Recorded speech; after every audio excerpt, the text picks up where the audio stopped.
What's more fun than traveling with your stitching? Traveling with your stitching when it's in a cute little stitching box. I used a vintage lunchbox to make my stitching box. It has everything inside that I need. I have hooks for my scissors, a little pocket to hold my smalls. I made a pin cushion from a little spice tin. I put a magnet on the bottom. And then over here, I used an Altoids tin and I glued a vintage playing card on it. Put a little bit of fabric and batting on the bottom, and now I have a place for my thimble, ruler, and seam ripper. And that stays securely on the side. And since these are on the side and out of the way, I still have plenty of room for my embroidery hoop and my fabric. So I just love it. Let me show you how you can make one too. Okay, so the first thing that you're going to need is a lunchbox. I'm using this vintage Holly Hobby one, and I've seen them for sale on eBay and Etsy, and you can get all kinds of them with whatever characters you liked when you were young. And they start out at about $25 on those two places.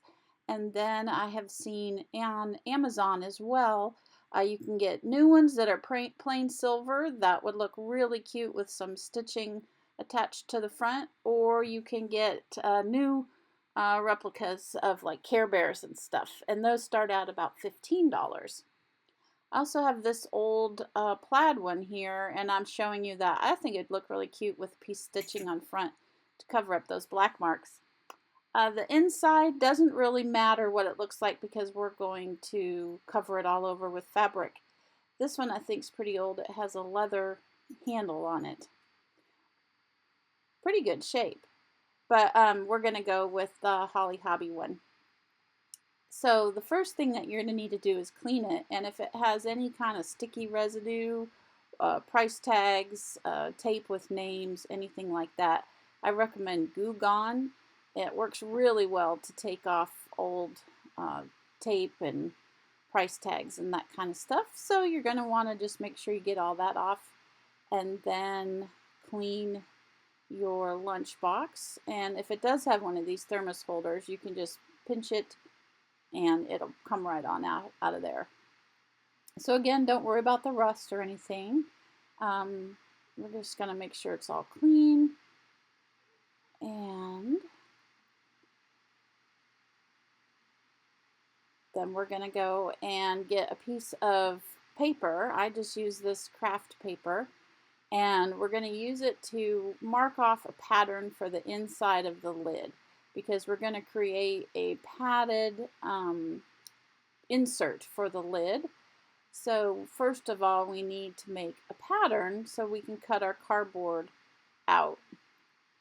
So I'm just showing you the easiest way I've found to do this is to just use your fingers and kind of press down and create a crease on the paper. It looks kind of chaotic here, but it actually works. Just make a crease on the paper and then use your scissors and cut out that template.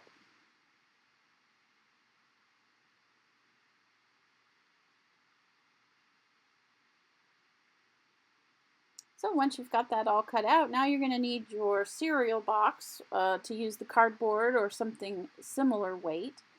And you're going to lay your template down onto your cardboard and trace around it with a pen.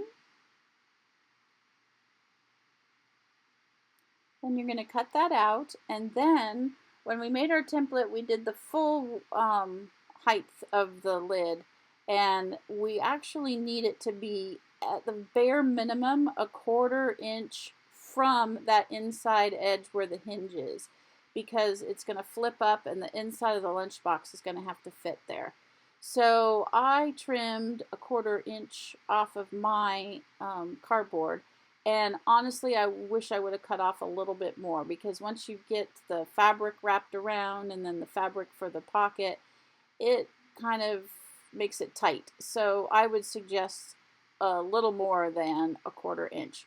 So here I am cutting that part off. And then go ahead and round off your corners. They look better if they're rounded. So I wish I had done a little more there, like I said. So now we are going to use this piece of cardboard as the base for our fabric insert. So you want to make sure you cut your batting to the same size as the cardboard, not the template, but the cardboard. And then you're going to get the fabric that you chose to cover it for your lid. And of course, Finley has to stop by and offer his assistance by holding the fabric there with his paw. So give me just a second here and I will remove him. There we go. So I would trim the edges diagonally like I did there, just to cut down on some bulk. And especially if you're using a thick fabric, you're going to want to pull that nice and tight. You just don't want a lot of bulk around that bottom edge where the hinge is. So you're just going to go around and glue on your fabric just like you're wrapping a present. So I'm just going to use my hot glue. I found that works best for cardboard and fabric, and it sticks right away. So just pull those nice and tight, and we're going to go ahead and do that for all four sides. Once you get it all wrapped and it's nice and smooth, and put it in there and double check for the fit. Make sure you've left that gap there. Make sure that it'll close. And if it doesn't close, then you're going to need to peel your fabric back and cut your cardboard down a little bit. But this one fit. So now I want to make the pocket, and I have this patchwork fabric, and I just had to use it. Honestly, I mean, it couldn't have been more perfect, but it was a pain to work with because each one of those little fabric squares was stitched together, plus then the edges had been all serged, and it was thick, and the seams were very thick, and it was really kind of a difficult fabric to work with on this project, but I stuck with it because I felt like it was just so perfect. Reminded me of her apron pattern. So right there, I'm just checking to make sure that, yeah, it will close. And I'm going to use my hot glue and take that fabric around to the back and glue it on there nice and securely, just like that. And again, this is a no-sew project, so we're going to use glue for the whole thing. No sewing involved. So I'm just making sure that it all fits again. Making sure that I can still close it even once I get that pocket glued on. It's a little snug, but it closes just fine. Whoa, sorry about that. I hit the camera. Alright, so now is fun time. You get to play with trims. And so I was just digging through my fabric trims. And this blue velvet ribbon from Hobby Lobby was really cute. And it was kind of the perfect Holly Hobby blue. So I decided to put that across the edge. And I'm not going to glue it to the back. I'm just going to glue it across the front because I have that bulk issue with this fabric. But if you don't have the bulk issue, go ahead and glue it around to the back and make it a little more attractive on the edges. So I'm just using hot glue and going down and sticking this down. Just don't overdo it so that your hot glue goes through your fabric and onto the backing. So now I'm going to just trim it flush with the edge there. I think that looks so cute. And there's my little pocket.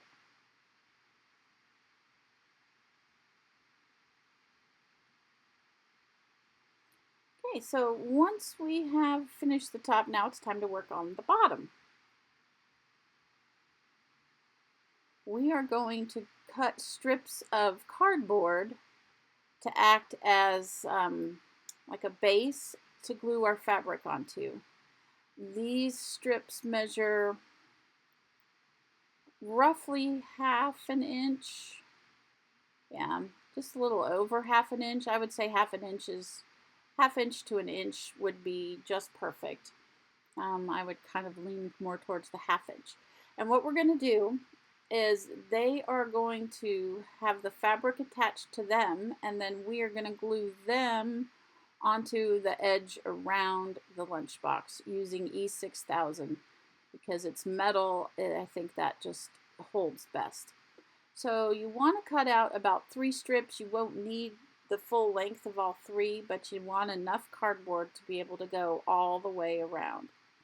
Now I'm measuring the depth, and I settle on 6 inches. The lunchbox is about 4 inches deep, and then I want about 2 inches to go across the bottom because the side fabric will end up being tucked underneath the bottom insert, and you want enough fabric down there to make sure that it stays tucked. So I am going to just cut off the selvage edge here and tear it.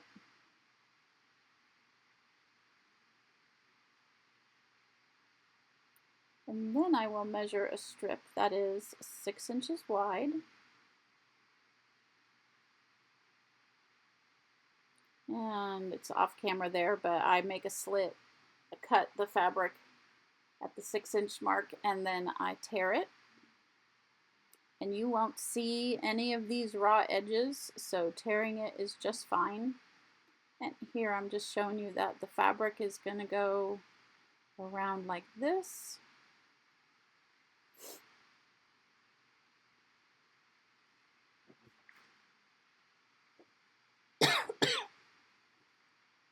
And now I'm cutting the second one.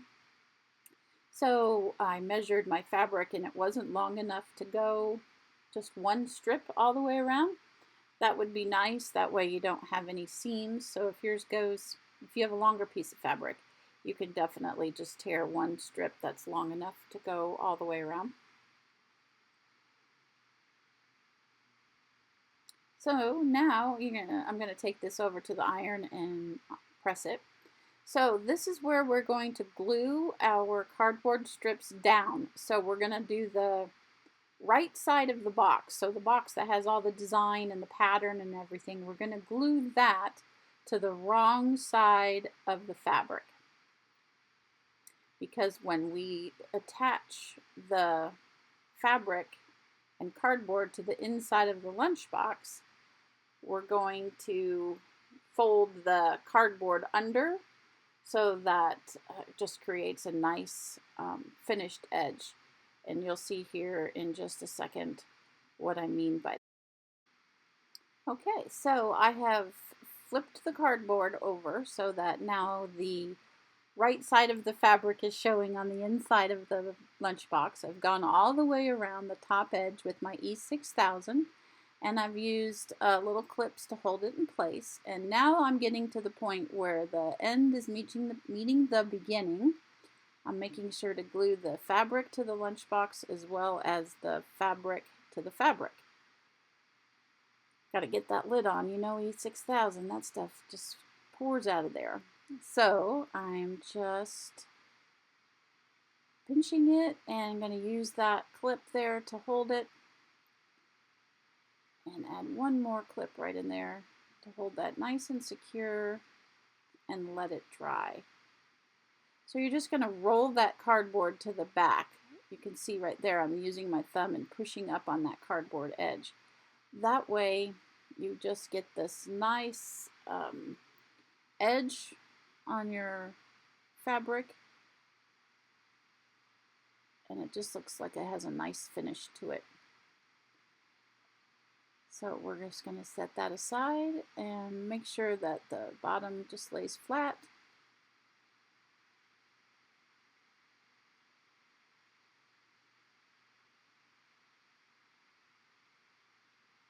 Make sure there aren't any bubbles in there or anything like that. So there's no glue on the sides, it's just all around the edge where that fabric was. Where that cardboard was. So now we're going to go back to the paper template that we used for the top. I cut 2 pieces of batting, and we're going to use that same template from the top to cut out a cardboard base. And we're going to use this fabric for the inside insert. And we're going to do the same thing. We're going to put that face down on our fabric. We're going to make sure we have enough to bend over and glue to the cardboard. And our inside is all dry, and I went ahead and added this cute little tape measure ribbon all the way around it, just to kind of dress up that edge a little bit.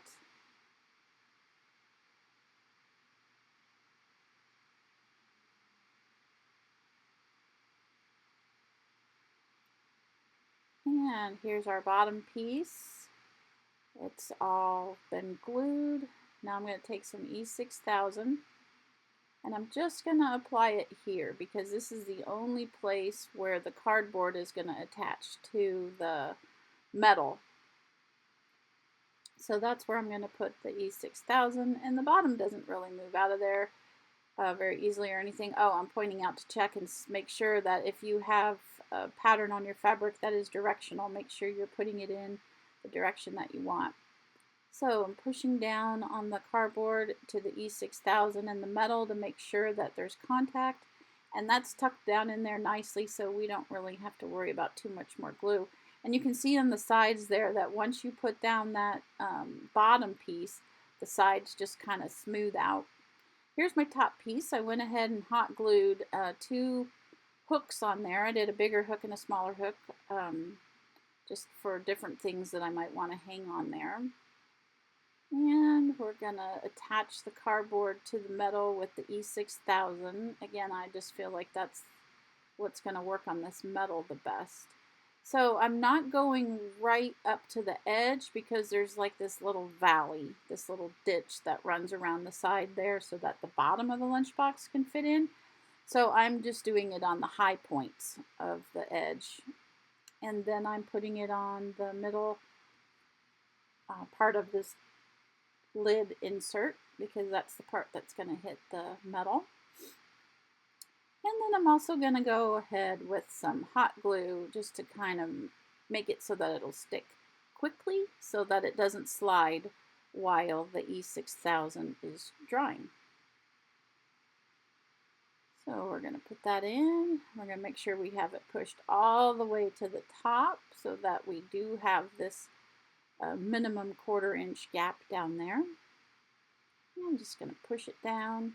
And that's another Holly Hobby playing card that I hot glued on there. That's another fun part, is adding in all the little accessories. Just taking a double look there, making sure that it'll close and everything fits. It's looking great. Works just wonderfully. Let me open it up. Everything is where it should be. Here's the little pin cushion that I made in a little spice tin. You could also use an olive, one of the little sliced olive cans, or a baby food jar or something if you don't have a little spice tin. I got that one at Joann's. I think it was in their scrapbooking aisle. And then these hooks again, I just hot glued them to the back. And they're big enough, that one's big enough to hold my applique scissors. And then I used that Altoids tin to create a little goodie box to hold my little pieces. And there we have it. That is everything. Oh, nope, I decided to put my little thread snips up there too. So that's it. That is my stitching box, and I can put my little goodies into my tin, and it has plenty of room to hold my hoop and my fabric, and it's nice that it has a latch, it stays closed, and it's just the perfect size to take with you.